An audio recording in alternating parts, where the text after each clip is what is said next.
ప్రభునందు అత్యంత ప్రియులందుటి మా ప్రియులందరికీ ప్రభునామన మీకు మా శుభాభివందనాలు తెలియజేస్తున్నాం. పరిశుద్ధ గ్రంథం బైబిల్ను ఆధారం చేసుకొని ప్రసంగి గ్రంథము 7-8 కార్య ఆరంభం కంటే కార్య అంతము మేలని ఈ భాగాన్ని అనుసరించి అంత్య దినములలో జరగబోయేటువంటి యొక్క సంగతులు, లోకం మీదకి వచ్చేటువంటి యొక్క విపత్తును, ఆపద గురించి ఇవన్నీ మనం చూస్తూ ఉన్నాం. దానియేలు గ్రంథము 12వ అధ్యాయాన్ని అనుసరించి ఈరోజు కూడా దానియేలు గ్రంథము 12వ అధ్యాయము 4వ వచనం నుంచి 10 వచనాల వరకు మనము క్లుప్తంగా కొన్ని మాటలు చూస్తాం. 4వ వచనం, దానియేలు నీవు ఈ మాటలు మరుగు చేసి అంత్యకాలము వరకు ఈ గ్రంథమును ముద్రింపుము. చాలా మంది నలుదిశలను అనుసరించినందున తెలివి అధికమగును అని నాతో మాట్లాడు గబ్రియేలు అతడు చెప్పాను. గమనించండి, మొదటి వచనంలో మికాయేలు గురించినటువంటి సందర్భాన్ని మనం చూసినాము. రెండవది దూత ఎవరు అంటే గబ్రియేలు యొక్క దూత. మనకు బైబిల్లో గబ్రియేలు దూత ఎప్పుడెప్పుడు వచ్చినది, మరియమ్మ గారి దగ్గరికి వచ్చినట్లుగా ఇవన్నీ మనం ఎరుగుదాము. కాబట్టి గబ్రియేలు యొక్క దూత దానియేలు గారి కాడికి పంపబడి చెప్తున్నటువంటి సందర్భం, దానియేలు నీవు ఈ మాటలను మరుగు చేసి అంతకాలం వరకు ఈ గ్రంథమందు ముద్రించు.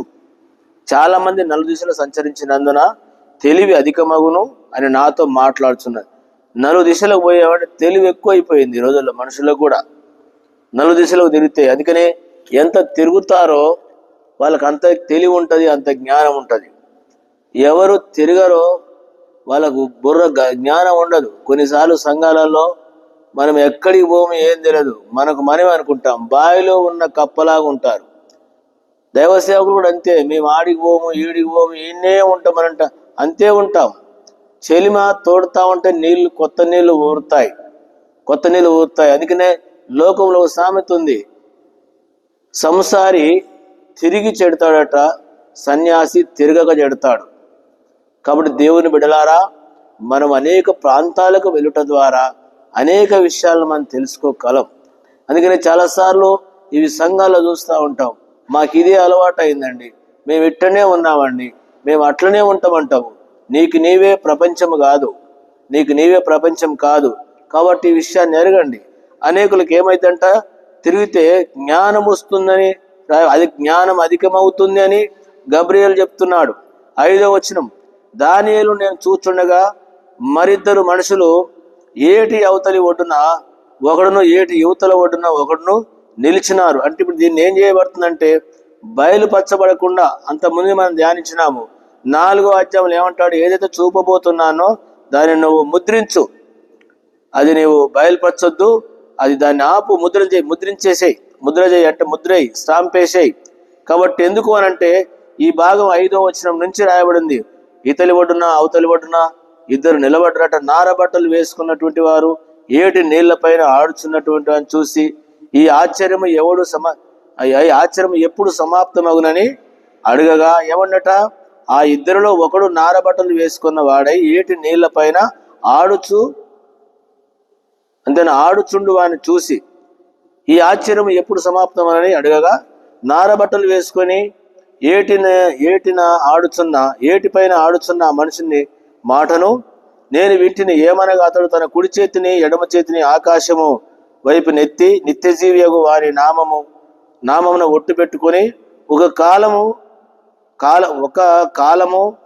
కాలములు అర్ధకాలములు పరిశుద్ధ జనము యొక్క బలము కొట్టివేయట ముగించబడగా సకల సంగతులు సమాప్తం.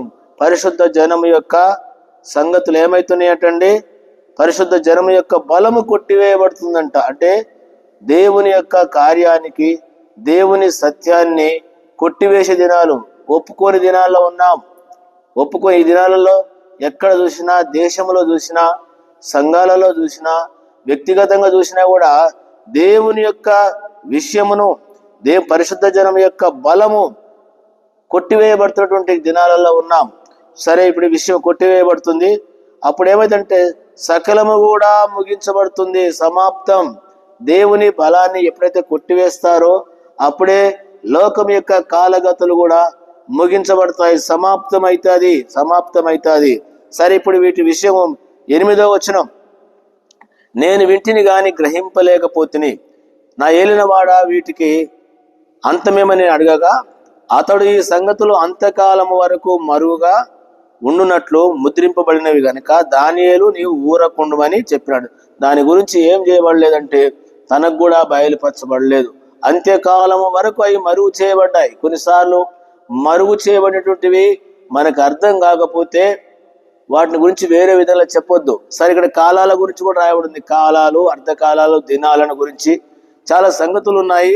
కాబట్టి కాలాన్ని గురించి రకరకాలుగా చెప్తా ఉంటారు. సరే, సంవత్సరాలను గురించి ఇవన్నీ మంచిది. అది కూడా దేవుడు వారికి ఇచ్చిన అనుభవాన్ని బట్టి చెప్తున్నారు. సరే, ఏది విషయమైనా గమనించవలసిన విషయం ఏంటంటే కొన్ని సంగతులు మరుగు చేయబడ్డాయి. కాబట్టి అది దేవుడే మరుగు చేసినాడు. దాన్ని మనం తెలిసినటువంటి వారిగా తెలియజేయడం అనేది కొంత కష్టమైన విషయం. సరే, ఏది ఏమైనా ఏమన్నాడు, వీటికి అంతమేమైనా అడగగా అతడు ఈ సంగతులు అంత్యకాలమునకు మరుగా ఉండునట్లు ముద్రించబడిన కనుక దానియేలు నువ్వు ఊరకుండమని చెప్పిండంట. 10వ వచనం, అనేకులు తమను శుద్ధిపరచుకొని ప్రకాశములను నిర్మలను అవుదురట. ఏం చేస్తారట, కొంతమంది తమను శుద్ధిపరచుకునేటువంటి వారు అపవిత్రుల నుండి ఈ దినాలలో కొంతమంది శుద్ధిపరచుకుంటారు, ప్రకాశములను నిర్మలములను అవుదారు. దుష్టులు దుష్ట కార్యములు చేయుదురు గనక ఏ దుష్టుడును ఈ సంగతులు గ్రహింపలేకపోవును గాని బుద్ధిమంతులు గ్రహించెదరు. గమనించండి, ఏం గమనించట, ఏ సంగతులైతే మరుగు చేయబడ్డాయో ఆ సంగతులు ఎవరైతే శుద్ధిపరచుకుంటారో ప్రకాశములను నిర్మలమును అవుదురు. దుష్టులకు దుష్టులు దుష్ట కార్యములు చేయుదురు గనక ఏ దుష్టుడు ఈ సంగతి. అందుకనే ఈ దినాలలో బైబిల్ గురించి రకరకాల విధాలుగా విమర్శిస్తా ఉన్నారు. దుష్టులకు, దుష్ట కార్యాలు చేసేటోళ్లకు ఈ సంగతులు ఎందుకు అర్థమవుతాయండి? బైబిల్ సంగతులు ఎందుకు అర్థమవుతాయి? అవి బుద్ధిమంతులకు అర్థమవుతాయి, అవి దేవుని బిడ్డలకు అర్థమవుతాయని బైబిల్లో రాయబడింది. అందుకనే నాకు బైబిల్ అంతా తెలుసు అంటాడు వాడు. వారికి రక్షణ ఉండదు, మారు మనసు ఉండదు. లోకంలో ఇష్టానుసారంగా జీవిస్తూ ఉంటావు. నీకేం తెలిస్తే నీకేం లాభము? నీకేం తెలుస్తుంది అంటే బైబిల్ ఏదో ఒక మామూలు చరిత్రలాగా, బుక్కులాగా తెలవచ్చు, కానీ ఆత్మీయ గ్రహింపు ఎట్లా తెలుస్తుంది? అది దేవుని బిడ్డలకే దేవుడు బయలుపరుస్తాడు, కానీ నీకే విధంగా అర్థమైద్ది. అందుకని చాలా మంది, ఎందుకంటే బైబిల్ విషయం కూడా అంతే. బైబిల్ విషయం నేను ఒకప్పుడు చాలా ఏళ్ల క్రితం 1987లో నేను బైబిల్ సొసైటీకి వెళితే, బైబిల్ సొసైటీలో వాళ్ళు పనిచేసే వాళ్ళంతా కూడా పాపం లోకస్తులు.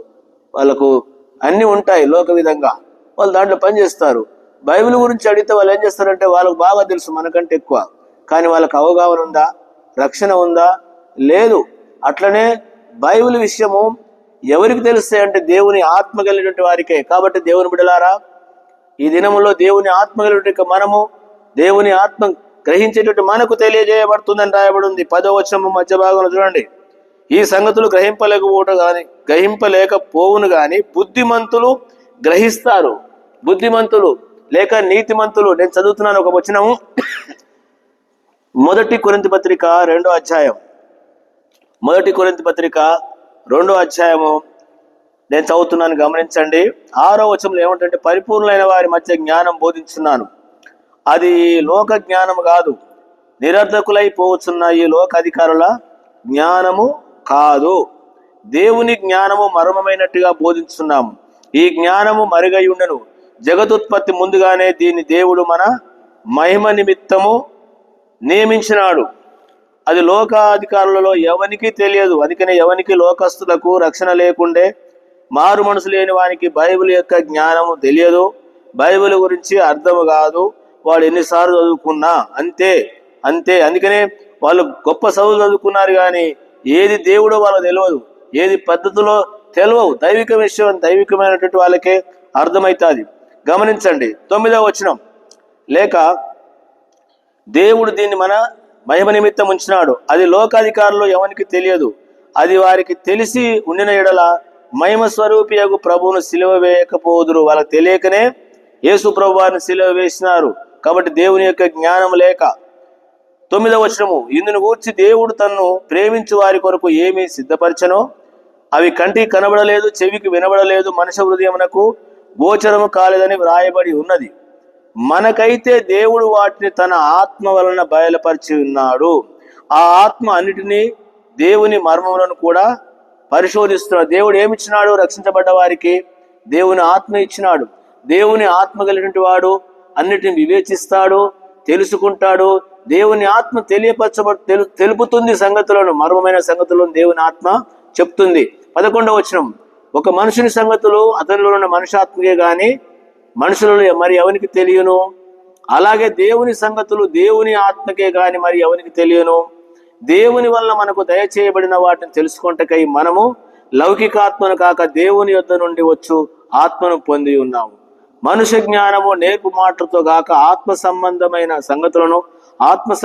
సంగతులను సరిచూచుచు ఆత్మ నేర్పు మాటలతో వీటిని గూర్చే మేము బోధించుచున్నాము. ప్రకృతి సంబంధమైన మనుషుడు దేవుని ఆత్మ విషయములను అంగీకరింపడు. అవి అతనికి వెరితనంగా ఉన్నాయి. అవి ఆత్మానుభవము చేతనే వివేచింపదవను గనుక అతడు వాటిని గ్రహింపజాలడు.